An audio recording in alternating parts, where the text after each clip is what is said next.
മഹാനായ നാബിൽസി റഹ്മത്തുള്ളാഹി അലൈഹി പറയുന്നു, ഒരാൾ ഒരു വസ്തു വിൽക്കുന്നതായിട്ട് സ്വപ്നം കണ്ടാൽ അതിൻ്റെ വ്യാഖ്യാനം കച്ചവടം തന്നെയാണ്. മനസ്സിലായോ? ഒരു സംഭവം വിൽക്കുകയോ അല്ലെങ്കിൽ വേറെ എന്തെങ്കിലും ചെയ്യുന്നത് കണ്ടു കച്ചവടം ചെയ്യുന്നതായിട്ട് കണ്ടാൽ അതിൻ്റെ വ്യാഖ്യാനം കച്ചവടം തന്നെയാണ്. പല സ്വപ്നങ്ങളും അങ്ങനെയല്ല. നമ്മളിപ്പോൾ ഉദാഹരണത്തിന് നമ്മൾ മുന്നേ പറഞ്ഞ വീഡിയോയിൽ പറഞ്ഞതുപോലെ തന്നെ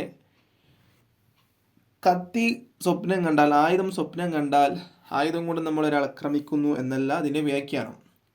അല്ലെങ്കിൽ നല്ല സ്വപ്നം കണ്ടാൽ നല്ലത് നടക്കുമെന്നല്ല വ്യാഖ്യാനം.